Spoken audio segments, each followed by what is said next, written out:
Just doing my thing. Yeah, that's right. You are tuned in to the voice of C38, the Rapids podcast by Rapids fans and supporters. So today on the show, we will break down the draw in Elway. Elway. I'm already thinking wrong. I drew Elway once. He looks like a thumb smudge, so it was real easy. And what grade was this? 13th. Uh-oh. Did we deserve a point in that match? We'll have some opinions. I'm sure some very vocalized opinions on that. Got some news for you, including the U.S. women's national team getting exited out of the Olympics.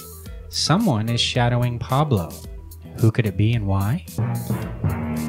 We also speak to someone from Ruckus. In case you guys are wondering, that is the Orlando City supporters group. What was that ruckus? There we go. Of course, Know Thy Enemy with OCSC and what to expect on Saturday. So jumping right in to the starting 11. That draw in LA. Did we deserve a whole point? God, it's hard to say yes. Thank God for Timmy Howard. The way the game started and was playing until about the 60th minute, I thought we had 3 points. I really kind of did.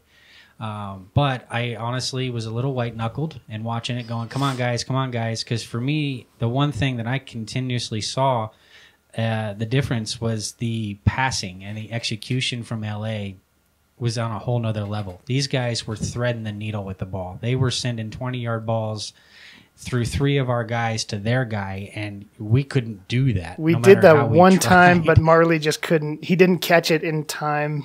His view was obstructed, but we did get that nice cross through the defense. Marley just didn't have time to react to it correctly. Yeah. You could say that we had, in my opinion, we had 2 really good opportunities. The one that took out their keeper, and the one with Hairston, and then, of course, the goal itself. But I don't think we were completely out of it offensively. We didn't look as good as we did the week before offensively. I think that's still kind of gelling there, and I'm guessing that, and I don't know what you saw at practice all that much, but if you're trying to train in Latu to start starting, you're not probably getting as much gel time during the week when you're trying to bring in other players to start into the starting lineup. Latu doesn't need to train to start. He was at sea level where he was 2 weeks ago, and he was ready to go. Well, no, but still, there's a gel with the team, and there's still a point where a player has to learn to play with the team he's playing with. It doesn't matter how talented he is. Look at Howard. The way Pablo runs his practices, there almost really isn't a starting 11 that's defined, and probably until Friday morning. He always mixes it up. It's always a 5v5, 6v6, 7v7, or just groups and so on. So there's really, as far as the gelling of who's going to be in your starting 11 that week, it just doesn't happen that way. And, for me, I feel like we played the same lineup that we saw against Vancouver, and they played the same way as they did against Vancouver. It just looked like a different game when you're playing a team like LA. Because Powers is your defensive mid, and I don't think he's as good as Zira, and they dominate that midfield. They have a really strong attacking midfield, and we said it in the cast last week. You should start Azira, because Azira is definitely the stronger defensive mid box to box over Powers, and when you could tell Powers was not able to shut down. And once Azira came into the game, you saw a little bit more of that central midfield shut down. Well, last year they were saying that Powers was the face that they were going to build the team around. Do you think they're still clinging to that, even with all the changes from last year? No, I didn't think they were clinging to that then. I thought that was show fodder. I thought they were lying to us a little. We know Drew Moore's going away. We need to get the fans happy that we're still going to keep somebody that has shown some promise in the past. But, it's the game itself, Powers, Azira, there was definitely some difference. But, yeah, we did talk about how to play through the middle and what not to do as far as playing through the middle, because Gerard is just – he's not going to make a bad pass. He's almost like Pirlo in that aspect. Mm-hmm. And he's a definite threat, and they didn't really put a whole lot of pressure on him. There were times where I felt like, he kind of was running around the field. And the more I watch Powers, the more I feel like he plays like Michael Bradley, where I always questioned, why was he touted as such this great midfielder when he chases the play. He doesn't necessarily jump in and defend in situations that you feel like he should, but he's there. And that's kind of what I'm seeing out of Powers, and I'm not really that impressed, especially when they do push him up to the offensive midfielder and role. You can't even make the argument that he has a better touch. Azira obviously has a better touch, is a better distributor out of that defense than Powers is. You can tell when he gets the ball, where he's looking. Like, he's not an offensive midfielder, but he just has a better touch on the ball than Powers. Powers, to me, is, and unless some huge improvement happens, always will be a sub. He's a step above Watts for me as a midfield option. Like, he can get you through tough times when you have hard injuries and stuff, but in general, he doesn't have the talent offensively or the nose for the goal to be an offensive midfielder. As a defensive midfielder, he's not really a dominating force like Cronin, and he doesn't scare people. And he's just not talented defensively like Azira is. He's just not on the level to be a starter. So, do you feel that point was deserved? I think we did deserve that point. Howard did some amazing stuff, but that's why we paid so much for Howard. Vote save of the week. So that's he earned his paycheck, and I think that our offense got enough opportunities, not as much. But I think the problem with that is that when you can't stop them from coming at you, there's no way to get the ball up. So we that hurt our offense by not being able to stop their offense. And speaking of offense. Enough. Gashi got another one, so he's 2 for 2 playing in the midfield, or the center mid. He's got goals playing in that position now. I tell you, Gashi owns Brian Rowe. And owns him. This was kind of the position he was playing with Basel and was league leading scorer. Like, you have to start to wonder now, what's going to happen once Jones gets healthy? Will Gashi still have that spot, or are they going to do the dumb thing and move him back out wide? Gashi's getting a lot more. He's getting a lot more of those long range shots that he likes, that he specializes in. Now that he's in that position, it'd be silly to move him now. It would be. I think Jones's talent before was that he's hyper aggressive. I think he's a lot more aggressive and I guess threatening players physically than Gashi is. He's the intimidator. Great. Yeah. And he's definitely in the 18. So he's a different style of offensive midfielder. He wants to be. He's not like the long range offensive midfielder that Gashi is. Gashi definitely has a better shot, in my opinion, long range in the field of play. Right. And so I think it's a different style, and it works better with Doyle, I think, and with Hairston than Jones's style does, because he's able to distribute out to Hairston a little bit better. And Jones was great, in my opinion, as an offensive midfielder, but I think that he might have lost his starting spot. I think Gashi's stepping up and assuming he continues to do that, just like Hairston's done to Pappa. He's stepped up in the absence of a player, and at that point you don't mess with it until he screws up. Speaking of Pappa, how did you feel about not seeing him at all on Saturday? Well, the factor that he moved Powers forward, that's my problem. I don't have a problem with Pappa not playing. I have a problem with Azira coming in for Gashi and pushing Powers up.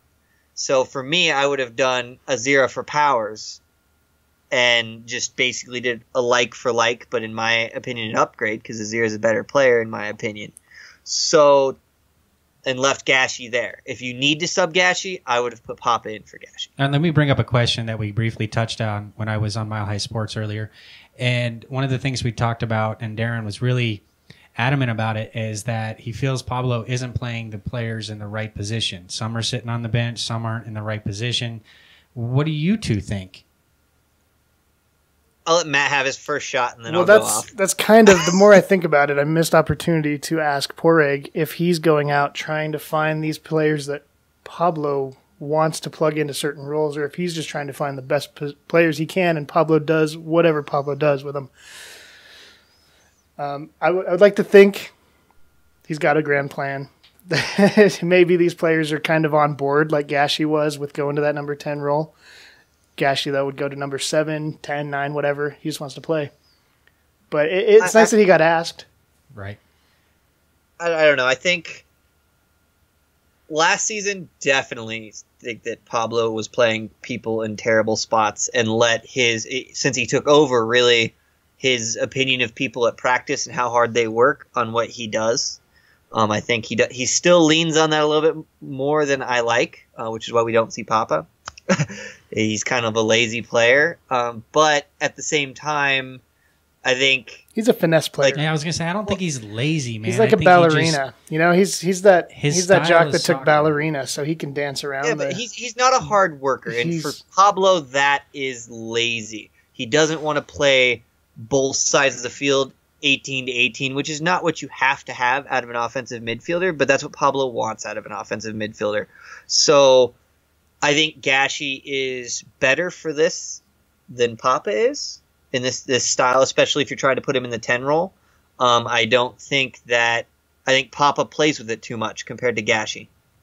So I don't see the argument to play him there. I think that keeping the lineup he did last week for this week is a judgment call, because I know multiple times we've called him out for changing the lineup when it was working.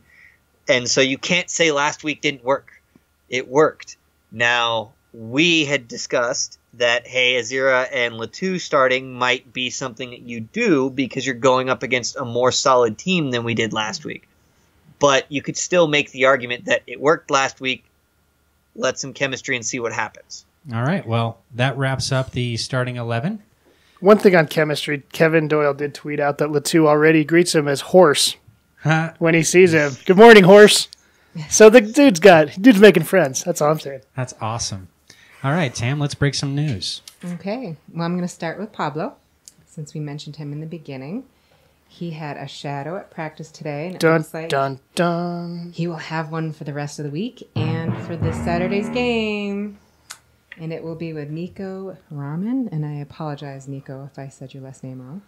I don't think he's listening, but that's okay. Well, anyone that may know him. Everybody's listening. Jurgen requires it. Who is Nico Roman? He is the director of coaching education, and he will be chatting with Pablo and watching his coaching.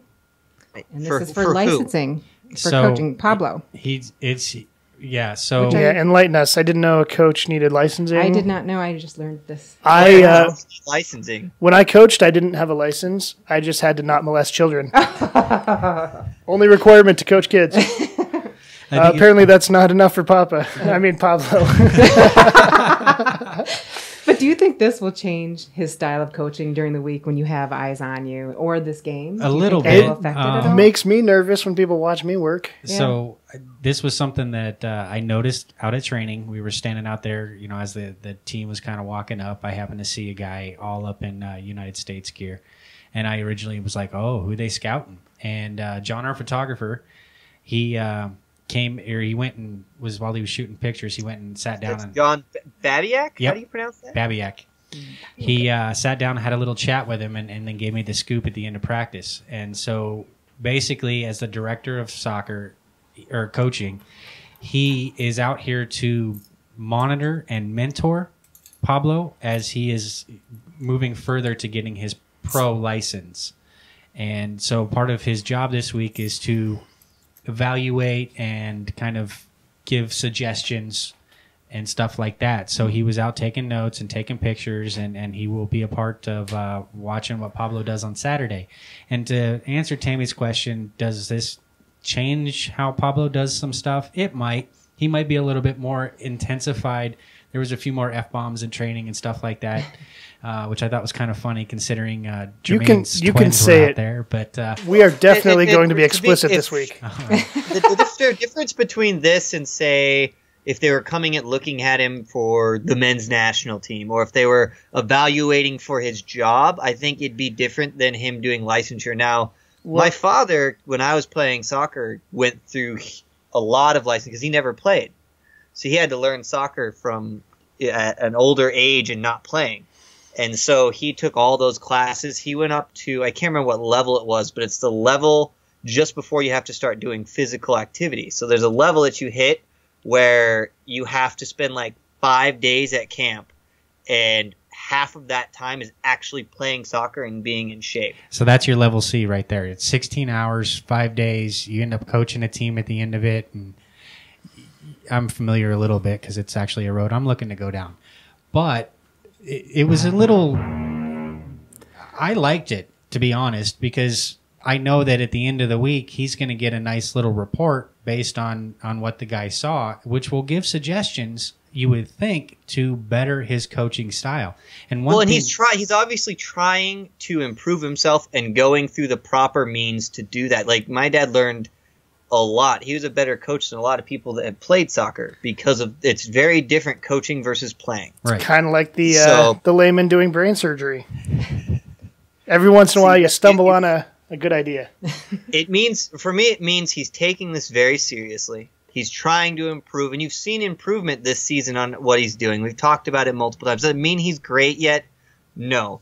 But it means that he's capable of being really good because he's showing that he has a drive and realize he's not doing it right. He's not continuing to bash his head against a wall anymore like he did for the first 2 seasons. Right. Now, is this something, though, is this something that the U.S. coaching training department does in turn, or is this an investment the club is making in Pablo? It's an investment. They have to pay because, I mean, obviously you're not going to bring out, say for Jason Christ 1 week before you let him go from New York, you're not going to bring out a job shadow. No, and this is kind of some of the technical things. I wish I would have had the chance to have a little chat with the guy just to find out if this is just part of Pablo getting his professional license, or like you said, is this the club making a little bit of an investment? Pablo did take it upon himself to spend his off season shadowing other coaches. He was in Tottenham. He was in Spain. Like, he did some things. He was never at Arsenal.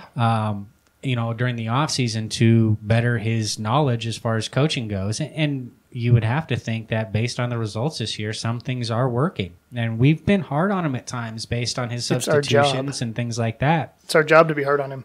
But for the most part, he's been making the right substitutions. His timing might be a little bit off, depending on the situation. And like the halftime sub, which we had discussed offline, I think I like that sub. He saw something was wrong, something wasn't going right. They were dominating us, so he made a change at halftime. That's which is something you don't usually do unless something's wrong. So he saw something wrong and he made the right sub, kind of. I take that back. The first time was for Mikael Williams, who was injured. Right, but how many times has he made only 2 subs a game and lost the lead? That's something that I wouldn't mind looking and yet into. Sometimes he'll make a 92nd minute sub. Where's the logic in all this? The third sub for me is always either in the 89th, 90th minute, because you don't want to end up in a situation that LA could have ended up in without a goalkeeper. Yeah, and we have a bad habit of blowing it in stoppage. Just in case. And then in the 89th minute, maybe you make an energy sub. In my opinion, that would be Castillo. Like give Castillo a minute to play. Right. Yeah, the guy's like a whirlwind, fast and really energetic. I would love to see Castillo hit the pitch again.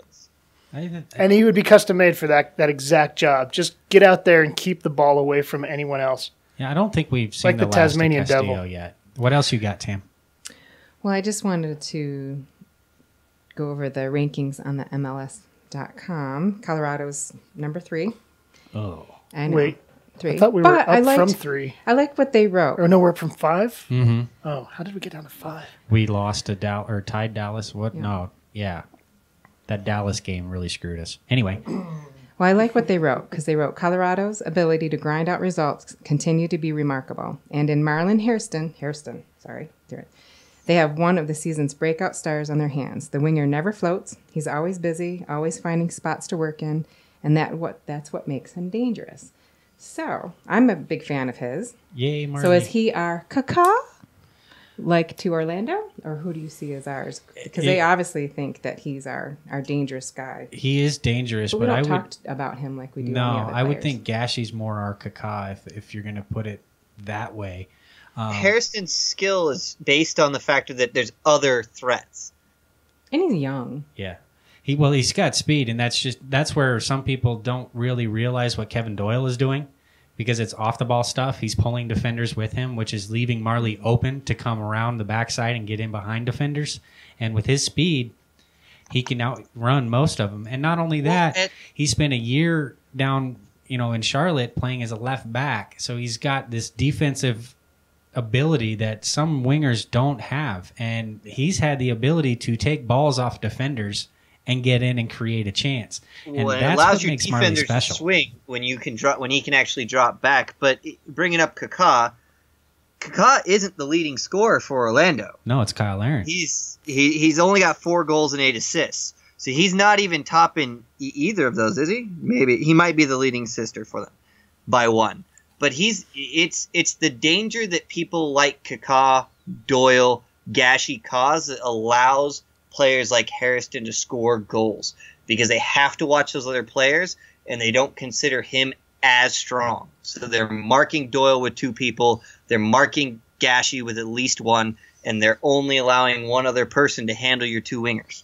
That's right. I found it interesting that Richard Fleming last Rapids podcast mentioned the assist statistic and how England has never really bothered with assists, and that's really because discounting a major effort. Fuck, It's going down. Wow. It's just because England doesn't give a crap about that kind of stats. That's really like maybe stats on that level is very American, which is why you see it in baseball. Why you see it with baseball. Maybe they're more star fuckers than we are. They want that one golden god, that guy up front.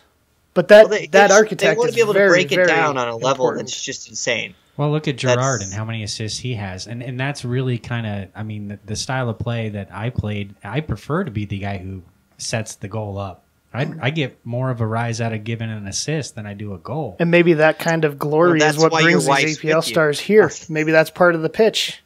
We will honor you for your assists, not like they do in England, where you're taking a back seat. Right.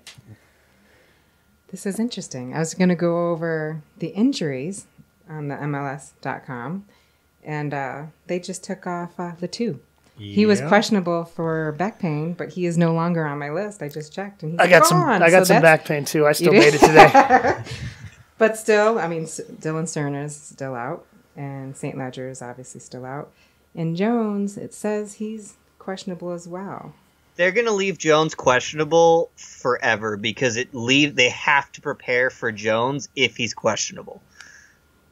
Yeah. He's an ace in the hole. I miss having him on the field. There definitely is a void without Jones. After watching Jones play 3-4 games, you started to see I think it's noticeable. Wow, this is great. This is we got a contender now. Like you immediately thought. Who would we put him in for? Who would you put him in for? Personally, I love Azira. I'd put him in for Azira. Well, right now at this point, I'd put him in for Powers. Well, yeah, but I would have Sam and Jones, and I would have Cronin and Jones in the back, and I would leave the front pretty much the way exactly. That's what I would do. I think that Jones adds something to your defense. That's 2 players to take the yellow cards instead of just 1, because both of them are that dominating, scary type of defensive mid that you have to have on your team that makes them afraid to go in because they hit them hard. They take the fouls. They're very aggressive. And on top of that, he adds more to our offense than Azira does. Now, Azira is a hard worker. Box to box, he's very hard. But I think Jones is more of an offensive threat, which allows you to kind of swing him out a little bit more and maybe take some of that pressure off of Gashi to allow him to move around a little bit more, which I think would be great for us offensively. You sacrifice a little bit on your defense, of course, which means Pablo probably won't do it. But... Is that it? Well, that was it. I was going to bring up Pappa, but you guys actually covered it because I thought it was interesting. He wasn't on the injured list, but he didn't play. I thought he would have. So Did I he was going dress? to ask you about that. Yeah, he was on the bench. So and out of training today, as if he wasn't ever hurt. So it's it's hard to tell. Like that might go as far as questioning why isn't someone playing. That probably might be the question we'll continue to ask for a while. You saw Gabby have the same treatment. You saw that's just. Pablo is that way. If you don't work hard and like every moment on that field, Pablo doesn't play you. That's just the way he is. That's the type of player he was, and that's the type of coach he's being. Now, whether he'll mature out of that or not, there are some coaches that's the way they coach their entire career. If you're not working hard, they don't waste their time, and the players end up gone the next season. Is that a bad thing? Yes and no. you can technically say that him not playing the best team that he has available for each position costs us games, but at the same time, for a team mentality and you have a player that's got an ego, that's not great for team chemistry. I don't think Papa's got an ego. So not one that would get in the way as far as player performance and whatnot. But let's move forward, and at this point, we're going to hear a little bit from Sam from Ruckus. Could you describe the Ruckus, sir?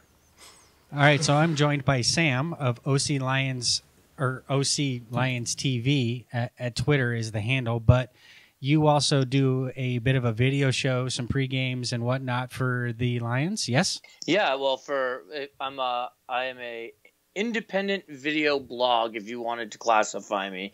I just consider myself a supporter with video equipment. For the listeners, basically, we're doing a swap. He's on my show today. I'll be on his tomorrow. Let's talk about your supporters group, Ruckus, and if you can, let's have a little description as far as how it's kind of breaking down and recognized by the supporters and fans.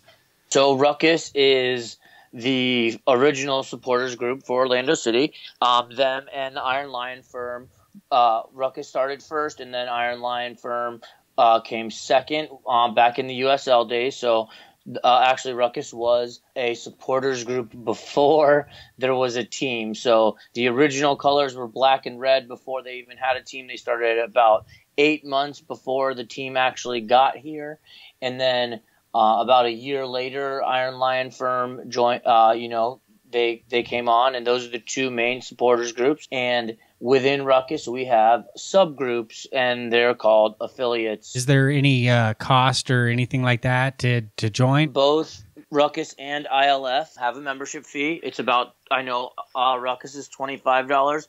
I'm not sure exactly what ILF is. My guess is that it would be the same. Cool. And as far as member contribution, I've obviously seen the wall that you guys create and stuff like that, and capos. And is it a volunteer thing? Well, most of it is volunteers. Obviously, there's elections in the leadership boards, and then you kind of have to earn your way to be a capo. You don't get to just walk up and say, I want to be a capo. So I'm not exactly sure what the process is, but I know it's a filter. You have to filter your way onto the capo stand. You're not just, I can't go to the game tomorrow and decide I want to be a capo. It doesn't work like that at all. Right.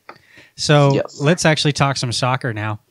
All right. And the biggest news coming out of OC lately is new head coach Jason Kreis. What would be your thoughts as far as the Adrian Heath firing and the replacement with Jason Kreis? Well, I'm a homer, and I didn't want Adrian Heath to go.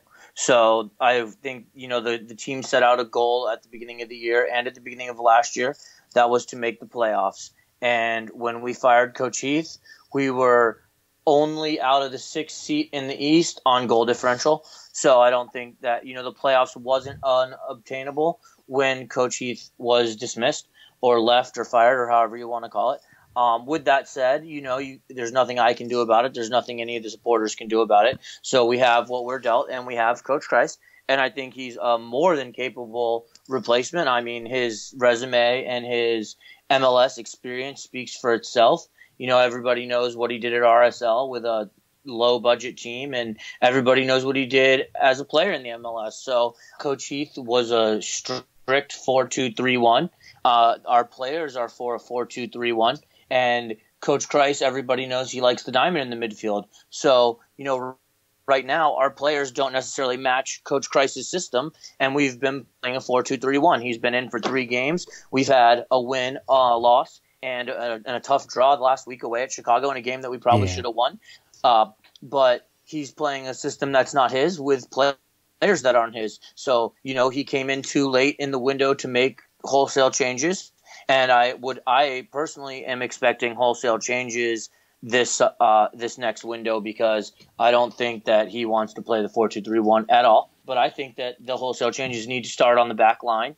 We can't close out a team defensively for our lives. It was a problem with Coach Heath, and it's been a problem with Coach Kreis. So that's where I think that they need to start, is the back line.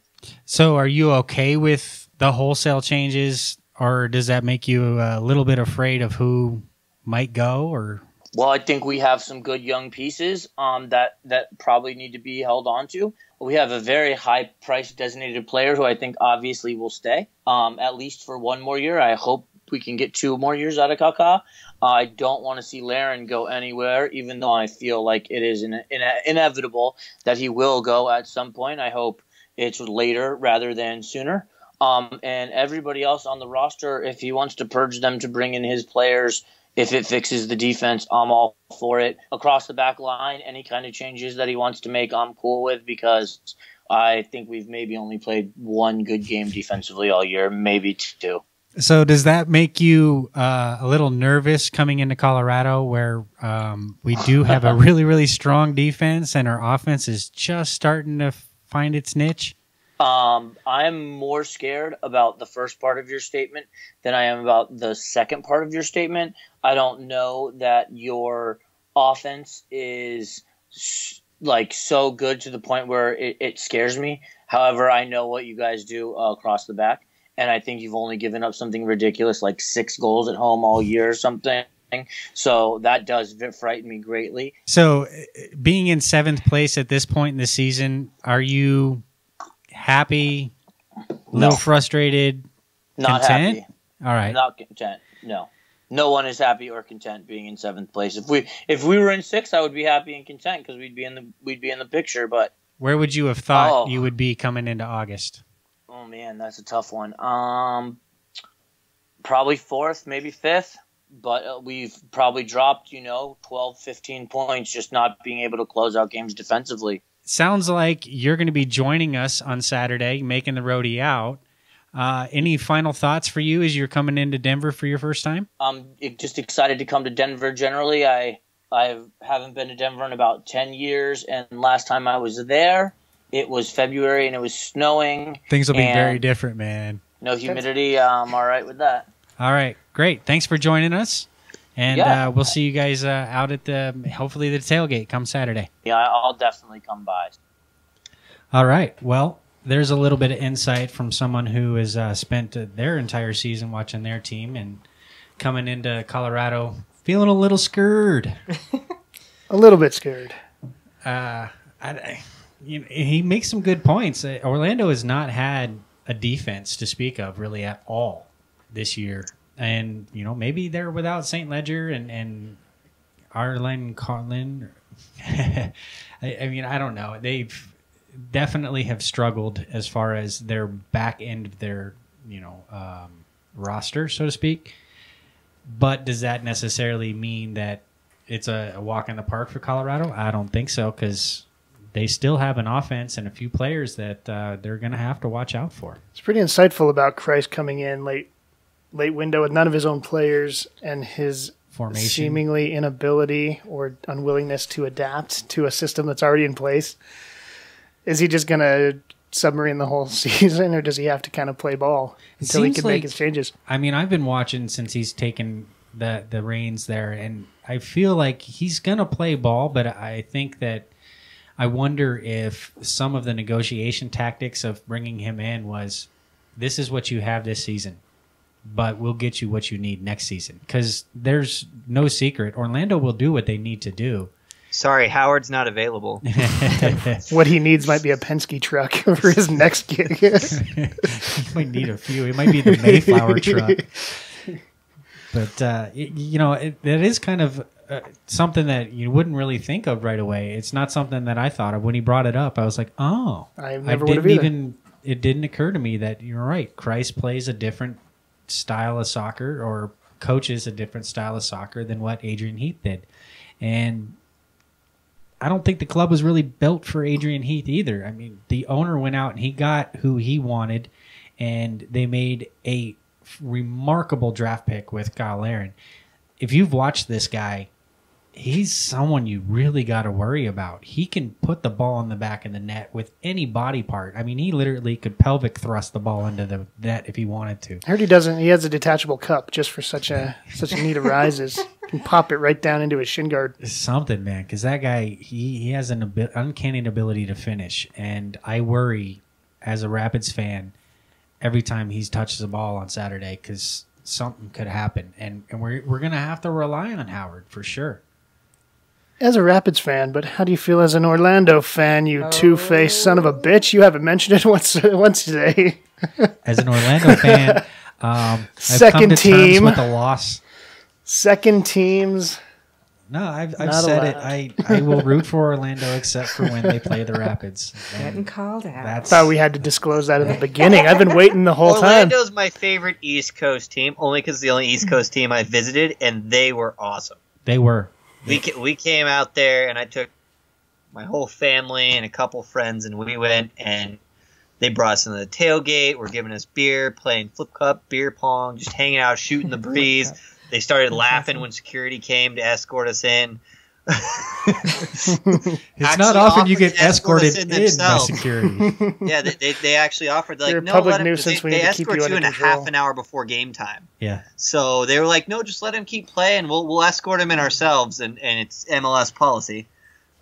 So couldn't do that, but they were awesome and nothing but friendly to us. And I'm hoping we'll get to see a few at the tailgate. Yeah, it sounds like we'll get to return the favor a little bit. He said that there's maybe a handful of them that are not afraid to come visit us, but there might be some that are. So I was like, well, you can come out, come party with us, and then go rub it in the faces of those who are chicken shit. Hey, let's get him on the mic and have him try and chug a beer. We could do that. It sounds like we might be without a player appearance at this tailgate due to the military appreciation night, and as well as everyone pretty much being healthy. Let's jump right into Know Thy Enemy. Know Thy Enemy. Hey, hold on. Why? We are missing a discussion about a certain national team. Oh, the women. I already forgot they were out. Yeah. Wow. So, Well, let's get to the women. My stands. Yeah, it still does. Which is a bigger controversy in your guys' opinions, Tam, yours too? The team getting nixed, on this one occasion, your opinion matters too. One? That's all I got? the team getting outed, or Hope Solo's reaction to the team getting outed? If you're surprised by Hope Solo's reaction, then you're not much of a women's soccer fan. That's how I feel. Yep. Also, I'd like to point out, as I yelled to some of my coworkers the other day, we're talking about an athlete playing a game and referring to a style of play. We're not talking about United Nations diplomat Hope Solo calling Sweden a coward. We're not talking about presidential candidate Hope Solo. We're talking about athlete Hope Solo referring to a style of gameplay, not a national policy. That's a terrible, and I don't like it when any player that has that kind of ego. Like, there's a difference between saying, hey, they played really defensively, and I don't like defensive, boring soccer, which she's perfectly capable of saying, versus calling another team that's coward not her, and though. then saying they weren't the better team. That's not who she is. You got outplayed. That's what happened. They played a style knowing that you were the better team, and they beat you with strategy. That's just straight up. It wasn't just the U.S. they beat. They did it to Japan in almost the same fashion. Or not Japan, Brazil. Man. It's a strategy. Look at where the Rapids are at right now. Japan and US. Same thing. The Rapids have been playing a defensive style, not a lot of goals, basically sitting at the top of the table if you're points per game. So Hope Solo would call us cowards. So it's a style of play, and she didn't like it because it didn't allow their normal dominance to take over, and they got out coached. So I actually would put that loss on your coaching staff there.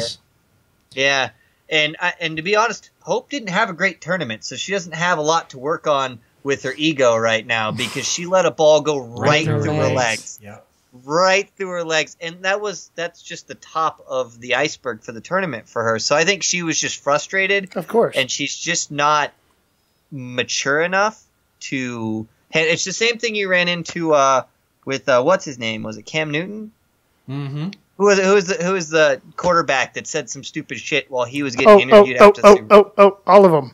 Yeah, but it's the same thing. It's a personality and a immaturity, not being able to handle loss. It's a hot-headed athlete. She needs to take some lessons from Bruce Arena, because I've seen the guy when he's upset and when he's got out-coached and when he's lost. And, he's a bit standoffish and makes some stabs, but nothing controversial to the point where it obviously has people like us talking about it a week or 2 weeks after the event. I think Coach Hope Solo might just do that, but player Hope Solo, no, she is all that passion and energy that makes her the best goalie in the world. Also makes her a loudmouth domestic violencer, violence suspect. And some of the responses that you saw on social media were people calling out for her to retire. What do you all think? I think she can't, unless she picks up her game. She did not perform in this tournament. So maybe not be the goal. But the problem is I don't know enough about our backup women's keepers to be able to go, okay, well she might still be the best keeper on that team for all I know. That's the problem. So I don't know who's supposed to replace her. So if someone's 75% of what Hope Solo used to be, Hope Solo needs to throw in the towel with the women's national team. I'm sure the U.S. organization is already grooming her replacement, but as far as retiring, you got a gig like that, you do not give it up for anything. You wait until you're kicked out of it. You don't just give it up. I don't think she will react well to getting kicked out of it either. I mean, that's not anyone's problem but her. Call them cowards and say that they're... Well, I would say it would be a flashback to the Brianna Scurry situation. Sure, but that's I'm better than that. I can make that save. That's funny. I was going to bring that up. She will be her own worst enemy. But the U.S. has got to be grooming her replacement by now. She's got another 4 years till the next Olympics, 2 to the World Cup. She may not make it. No, I would be kind of very surprised at that. It's just she did not show well in this, and but you don't voluntarily give up that job. You've got to when you screw up like that, you've got to reevaluate. And David Beckham screwed up too, but he came back 4 years later as a national hero. Shit changes. True. She's capable of it. She just needs to prove herself again. I think that's she's got to work hard. I don't think she's going to want to try and prove herself again. I think she's the type of person that's going to try and ride off of her ego and her past ability instead of going, "Fuck, I screwed up. Let me step up my game." Oh yeah, and at her age, she's got to know that if she wants to be the U.S. goalkeeper in another meaningful competition. It is nothing but work from here on out. I mean, there's a 41-year-old gymnastics player. So it just doesn't seem like she has that personality, and maybe I'm wrong. Maybe she comes out of this and just crushes it because she's like, fuck, I screwed up, I'm going. What made her Hope Solo is her personality, and that's what's going to keep her Hope Solo as long as she can be. But she's not giving that job up. Yeah, not just kind of hot. She's fucking hot. Speaking of decently attractive people from Highlands Ranch, no. Mal Pugh is the up-and-comer of this tournament. She's the next shining star. And she's from basically my hometown. And she's 18, legal age. And she played at my club. So, just like to point out that, she played at Real where I played at. So, soft at heart for that girl. Just in general, her and Lindsay Horan, gotta give it up for the Colorado girls. But, okay, now let's move forward. Little know thy enemy. Okay. Sam, thank you for being on our show. Yeah. You are not my enemy, personally. No. Know that I speak from a place of love. Okay, Orlando City Soccer Club sits at 16th in the Supporter Shield race. I should speak up so they can hear me all the way down there. That puts them 7th in the East. In the East! Just a hair below last playoff contention spot. DC United is above them by literally inches, actually pixels, because there's just a thin red line that separates the two. Those two teams have the same 27 points for the same 23 games played, with the same points per game. They're separated from the playoff by a single victory DC has over them, which is to say they got shit to fight for. But so too do the Rapids, because now with only 3/100ths of a brag left at points per game over the Dallas White Bull, a win in a vacuum will put us on level on points for first place. Ooh. Orlando, though, on a Disneying downward spiral, fucking lame pun, and it didn't work in my head either, downward spiral, having won only one game since June 29th. They haven't won an MLS game on the road since March 18th.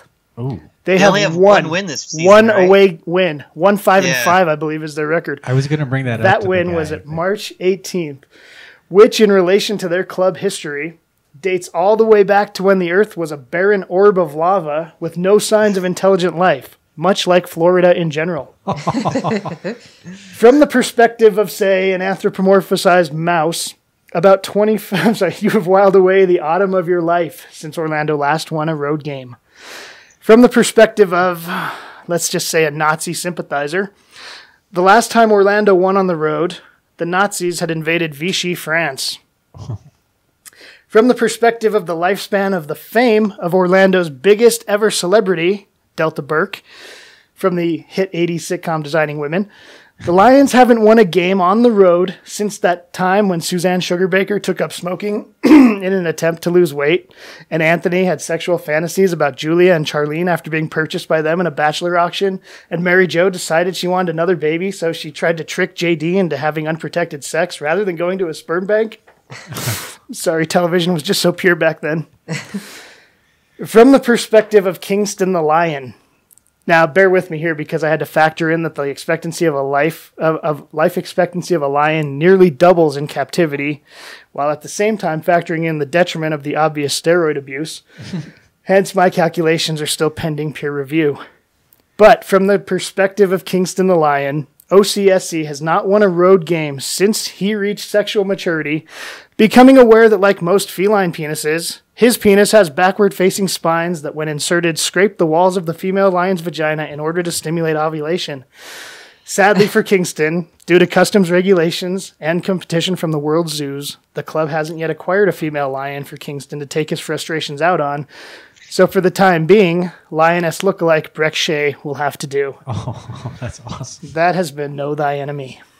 Oh, wow. Hey, Austin, Breck Shea or Jared Watts for hair care? What do you say?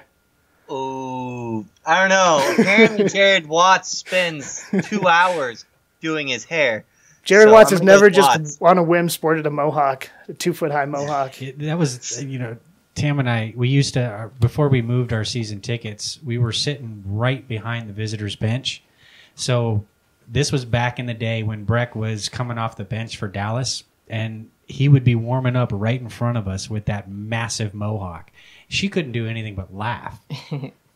Still, even now, like the double man bun. Like, what's with the double man bun? He's not that good of a player to sport the man bun in general. He's just not handsome enough to sport anything in general. He should just. Yeah, I agree. The guy looks like a pencil. A pencil Pez dispenser. Oh, we should talk about the match preview at this point, huh? Okay.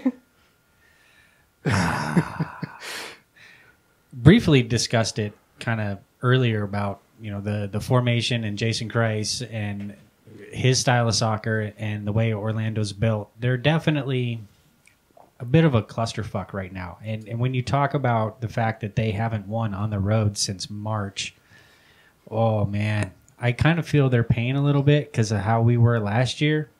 But, welcome to altitude. Yeah, they're going to come here for their first time ever, and they might get a little bit of a wind slap.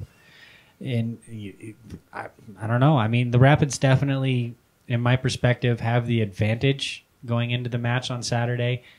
I would think that we would see a similar lineup, but then again, who knows? Maybe the draw in LA forces Pablo to make some of the changes that we were talking about earlier. Maybe we'll see a zero return. I think he's going to notice that. At least the 0-1. I think a 0, you're going to see a 0 over Powers.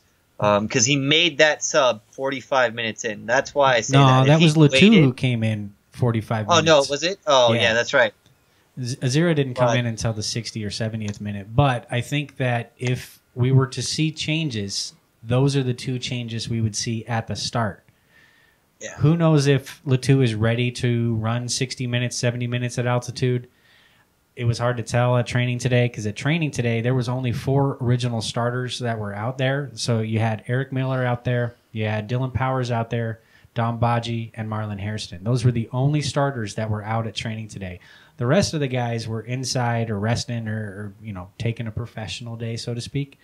So it was kind of hard to tell. And the way he ran training, there wasn't really any sort of definite group of who's going to start or anything like that. Now, they were working on their passing. which is something that made me a little happy to see, considering how LA really made it look like we couldn't pass or trap. And well, they I think you need to start Latu. I think at this point, even if you got to sub him at half or in the 50th minute, and I've always been this type of sideline coach, I believe you start off with your most solid team, and then you put your energy in, especially since we have altitude advantage here. So if you put Latu in, and then you bring Baji off the bench at halftime or the 50th minute, or whoever, but that's just my guess based on who he started last game. So you bring him in, that brings a lot of speed, a lot of energy coming on tired legs. Ideally, that's what you'd like to see, but we've seen Pablo basically do the reverse all season long. Yeah. So it does kind of lead you to believe that again would happen in turn, that we wouldn't necessarily see that. But, I mean, for me, if you're going to bring in a sub, I would like to see Pappa. I think that he would be, and has shown that coming off the bench, he provides a spark. Now, he doesn't provide a Dylan Cerna spark, but he provides a spark. He provides a change, a mentality. He forces the team to readjust on the fly, especially as a sub. As a starter, teams can make a quick adjustment in the locker room before they start the game and whatnot. But when you bring him on as a sub, that really does kind of force a team to have to adjust right then and there. Well, especially and I don't when think Orlando's got the capability to do that.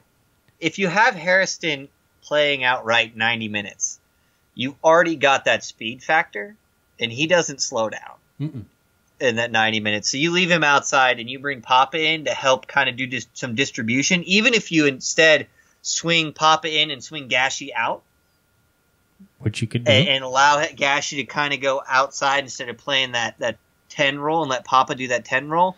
I think you got a solid chance there with that kind of substitution. He doesn't bring that spark energy like we were talking about Cerna or even Baji, where it's that speed type thing where you're trying to run him in the ground, but he's just so talented with the ball.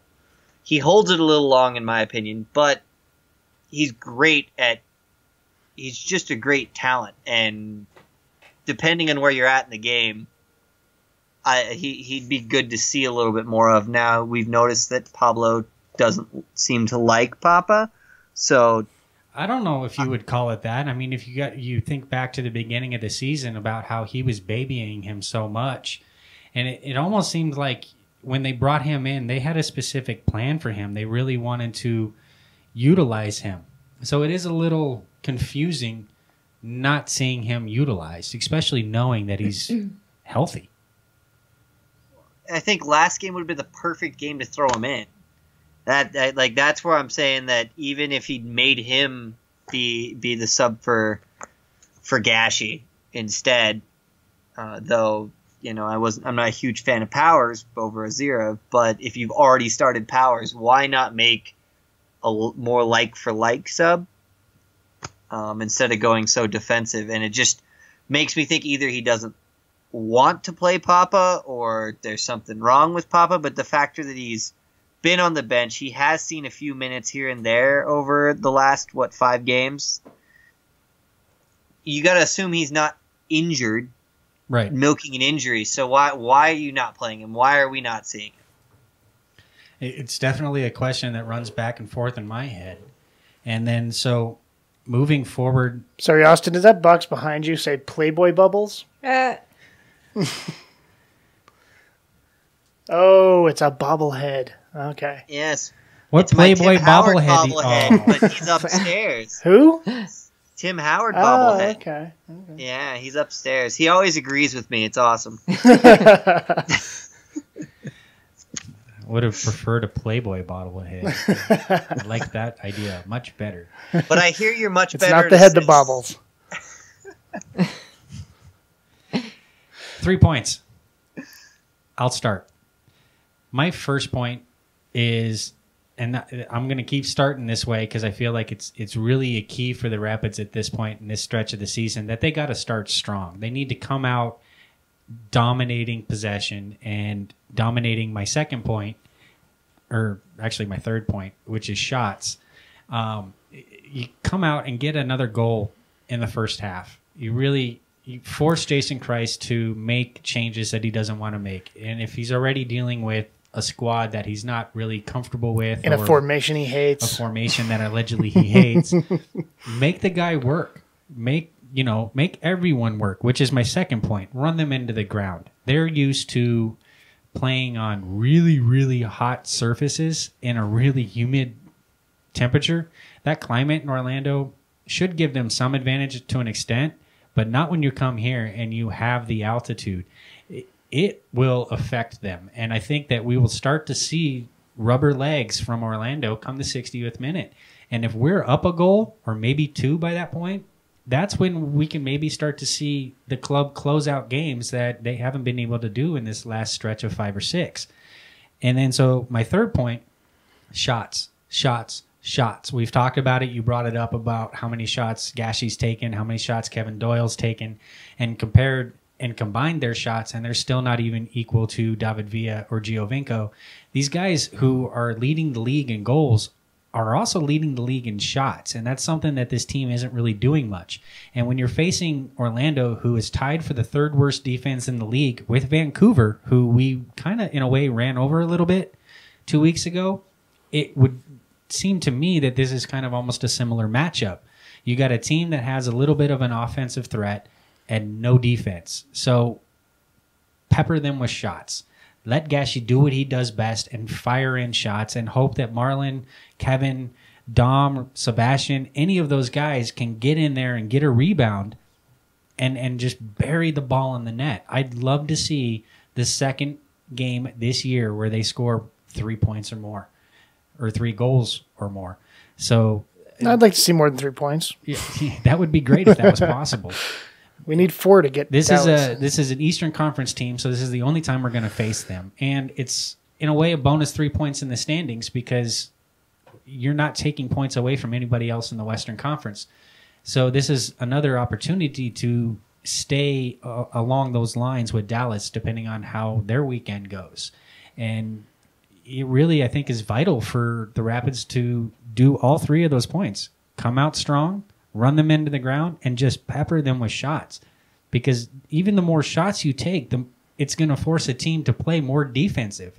And if you force a non-defensive team to play defense, something's going to come our way. And that would be my 3 points. So do to them what LA did to us. Pretty keep much. Keep them on their side. Pretty much. I don't know if our passing is going to be as exquisite as LA's, but it would be nice to see them really kind of dominate possession and make use of that and execute what happens when you're dominating in possession. LA did it. Now it's our turn to do it to them. Austin? All right. So you like to go for me, I guess the biggest point is I want to see our defense be a little bit more organized. I don't think Orlando is as good an offense as we were going up against LA, which I think is what made our defense look disorganized because we didn't have a terrible game, but they definitely looked the better over our defense. I don't think we're going to run into it as much because they don't have Gerard. I think he was a big factor on that, and they have more attacking threat than I think Orlando does. But I think our defense just needs to be more organized, just a little bit more than we were last game, and Azira needs to start. That's probably my point, is that Azira needs to start. That he is amazing compared to Powers. Like, they're not on the same scale, not on the same level. He should definitely be starting over Powers. Offense-wise, I think we need to keep playing aggressive. I'd love to see Latu get his start. I think we should. And then put in a offensive sub 60th minute, 65th minute with either Pappa or Baji, depending on what's going on in the game. For me, that depends on the game, how the game's going. And I want 3 goals. We're going up against the tied for 3rd worst defense in the league. Another opportunity to show we can score goals. We are at home at altitude against a team that plays at sea level. We should be dominate. We should get 2 goals in the last 20 minutes of this game, if not the first. That'd be nice. Well, and that's just the last 20 minutes of this game. I think we should have more than one goal. Let's just go 7 and 8. The last two were just 7 and 8. Yeah. So I wanna see us score 3-4 goals against this defense. We need a slaughter. Yeah. And I think we can do that. You put a 0 in, you're gonna shut down their offense.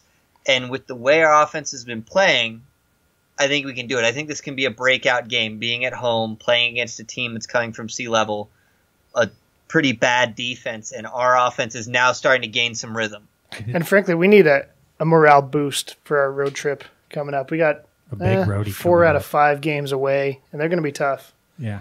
Coming up. So New England might be the only one where it's like, But even that, being away, New England, Yeah. Yeah. It's our turn for the long roadie. And technically, we need Florida's the morale. below sea level.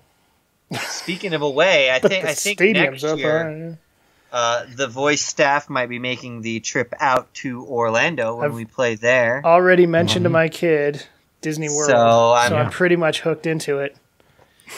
We'll watch the only schedule thing for worth next going year. to in all of that entire state is Harry Potter World. So Universal and Islands of Adventure. You can't go into Orlando and not go to Universal and Islands of Adventure. You can't go to Orlando and not go into the stomach of a gator.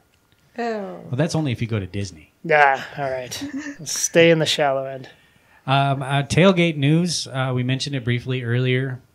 Unfortunately, we're already preparing for the karma to be somewhat broken. I don't believe in karma. It's not our fault, but it is Military Appreciation Night, so kudos to our veterans out there. My thanks to you. And everybody else is healthy, except for the guys that aren't healthy we've already had out at the tailgate.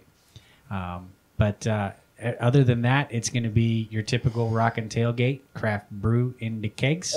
and we're trying to get a couple, at least one veteran on to speak at the tailgate and let's interview them. It might be a doctor. Hopefully there's no PTSD involved while on the mic. Oh. No beer until after. Considering this good doctor listens to heavy metal music, I'd say he's immune to PTSD. There we go. Anything else as far as C38 news that we should bring up? We just announced that we're going to be doing a big party for RSL away down at the Celtic. We're working on a few deals. We already have one beer deal, I believe, locked in, but we're trying to get some more stuff out there and do a big party down there. So I don't think we're going to have a viewing party at the Spruce or anywhere else. I think we're going to try and focus it all downtown and have a blast. And hey, maybe we set up. Who knows? All right. Well, with that, we will see you guys on Saturday. Come out and join us. It's going to be a good game.